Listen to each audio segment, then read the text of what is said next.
Hello guys! ఇప్పుడున్న rainy సీజన్‌కి evening అయితే చాలు వేడిగా ఏదో ఒకటి తీసుకోవాలనిపిస్తుంది కదా! ఇలా ఎవరికి అనిపిస్తుందో వాళ్ళందరి కోసం ఈ recipe. Easy and healthy carrot soup చేసేసుకుందాం. ఫస్ట్ దీనికోసం క్యారెట్, ఆనియన్, కొంచెం అల్లం అండ్ కొన్ని తెల్లగడ్డలు తీసుకోవాలి. ఇప్పుడు పాన్ పెట్టుకొని మీరు కొంచెం బటర్ యాడ్ చేసుకోండి. బటర్ వద్దనుకుంటే మీరు ఆయిల్ కూడా యాడ్ చేసుకోవచ్చు. ఇప్పుడు మనం చాప్ చేసి పెట్టుకున్న అన్ని ఇంగ్రీడియెంట్స్ ఇందులోకి వేసేసి కొంచెం అలా ఫ్రై చేసుకోవాలి. ఇప్పుడు ఇందులోకి వాటరేసి అండ్ పెప్పర్‌ని కూడా కొంచెం యాడ్ చేసి మూత పెట్టి బాయిల్ చేసుకుంటున్నాను. ఇది కొంచెం బాయిల్ అయిపోయాక క్యారెట్ స్మూత్‌గా అయిందో లేదో చెక్ చేసుకోండి. స్మూత్‌గా అయిపోతే దీన్ని చల్లగా అయ్యాక మనం మిక్సీలో వేసి మొత్తం ప్యూరీ చేసేసుకుంటాం. అండ్ కన్సిస్టెన్సీ కోసం కొంచెం వాటరేసుకొని మిక్సీ చేసుకోండి. అండ్ ఈ ప్యూరీని స్ట్రైనర్‌లో వేసి మొత్తం స్ట్రైన్ చేసుకుంటాం. ఎందుకంటే ఆ స్మూత్ టెక్స్చర్ కోసం.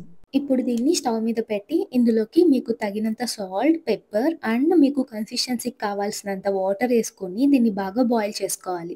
అండ్ మీకు సూప్ క్లియర్‌గా కావాలంటే ఇక్కడ పైన లేయర్‌లా ఫార్మ్ అవుతుంది కదా! దాన్నంతా మీరు సెపరేట్ చేసేసుకోవచ్చు. ఇంక దీన్ని వేడివేడిగా సర్వ్ చేసేసుకోవడమే. ఈ సూప్ కొంచెం థిక్‌గానే ఉండాలి. మీకు థిక్‌నెస్ వద్దనుకుంటే మీరు వాటర్ యాడ్ చేసుకొని థిక్‌నెస్ అడ్జస్ట్ చేసుకోవచ్చు. ట్రై చేసి ఎలా ఉందో నాకు కామెంట్ సెక్షన్‌లో చెప్పండి.